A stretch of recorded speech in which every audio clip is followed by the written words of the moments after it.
బయటకు వచ్చి ప్రకృతిని ఆనందిద్దామని ఒకసారి ఇక్కడికి వచ్చాం. ఇది ప్రకృతిని ఆనందించడానికే కాకుండా కొన్ని లాజికల్ అండ్ నాలెడ్జ్ గెయిన్ చేయడానికి కూడా వచ్చాం. మేము ఇక్కడ ఇబ్రాహీంపట్నంలో ఉన్న రామచంద్ర ప్రకృతి ఆశ్రమంకి వచ్చాం. ఇక్కడ ఏం చేశారంటే 100 ఎకరాల ల్యాండ్ ఉందన్నమాట. ఈ ల్యాండ్ లో ప్రతి చెట్టు అనేది ఆర్గానిక్ గా ఫామ్ అవుతుంది. ఆర్గానిక్ అంటే వర్మి కంపోస్ట్ చేస్తుంది. I'm very thankful for the opportunity giving. So ఇక్కడ చూస్తే చాలా ఇన్స్పైర్ అవ్వచ్చు చాలా మంది చూసి. శ్రీ రామచంద్ర ప్రకృతి ఆశ్రమం వల్ల ఇక్కడ ఏం చూస్తున్నారంటే ఈ చెట్లు అనేవి ఆర్గానిక్ ఫార్మింగ్ అంటే వర్మి కంపోస్ట్ యూస్ చేసి ఈ ప్లాంట్స్ అనేవి గ్రో చేస్తున్నారు అన్నమాట. దీనివల్ల మన ఎన్విరాన్మెంట్ కూడా పాడు. సో ఇలా చేసినందుకు మనము ఇలాంటి చాలా ప్రోత్సహించాలి. సో మా ట్రింటీ హై స్కూల్లో మాకు ఈ ఆపర్చునిటీ ఇచ్చినందుకు very thanks for them. So yeah, thank you for that. And we had learned so much of knowledge from this ashramam. So yeah, thank you. నా పేరు వీరేష్. నేను గోశాలలో వర్క్ చేయబట్టి 18 సంవత్సరాలు వస్తుంది. ఇక్కడ గోశాల ఫస్ట్ ఏర్పాటు అయింది ఇది నిజాం భూమిలోని భూదాన ఉద్యమంలో ఉన్న వినోబాబా గారికి దానంగా ఇవ్వడం 3000 ఎకరాలు దానంగా ఇవ్వడం జరిగింది. 3000 ఎకరాలలో రైతులకు పంచంగా మిగతా 100 ఎకరాలు భూదాన్ బోర్డుకు మిగిలింది. ఆ మిగిలిన భూమిని వినోబాబా గారు ఇక్కడ గోశాల ఏర్పాటు చేస్తే బాగుంటుందని చెప్పి ఒక నామకరణం చేశారు.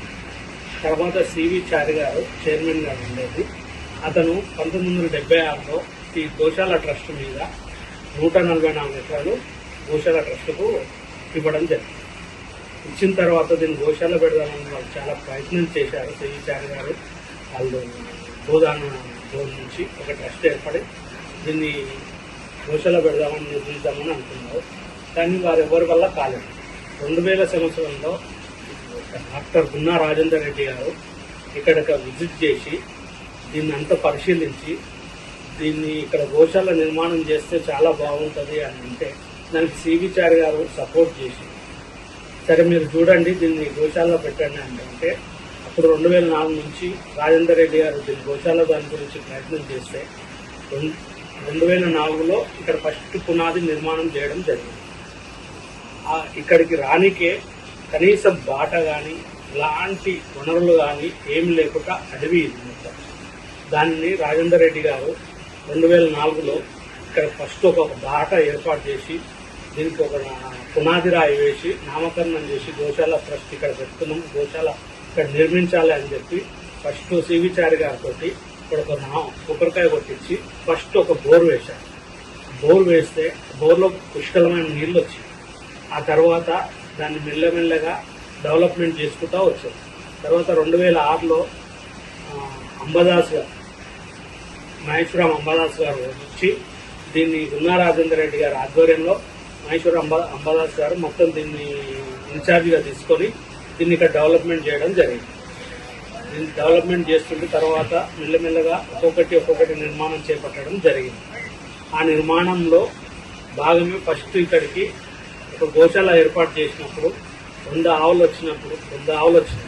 2008లో గోశాల ఓపెనింగ్ అయ్యింది. 2004 నుంచి ప్రయత్నం చేస్తే 2008 వచ్చే వరకు గోశాల స్టార్ట్ అయింది.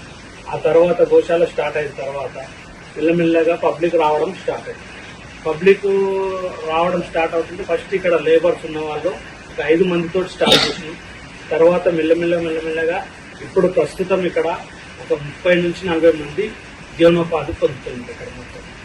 అలా జీవనోపాధి పొందుతూ ఇట్లా వచ్చిన వాళ్ళంతా చూసుకుంటూ చాలా బాగుందని చెప్పి దాని తర్వాత పాల డైరీ నిర్మించడం, ఆ తర్వాత రామచంద్ర ప్రకృతి ఆశ్రమం దాన్ని చేపట్టడం జరిగింది. ఇలా డెవలపింగ్ అంతా జరుగుతూ గున్నా రాజేందర్ రెడ్డి గారి ఆధ్వర్యంలో ముందుకు పోవడం జరుగుతుంది. Please subscribe to the Babu Bata channel. Thank you.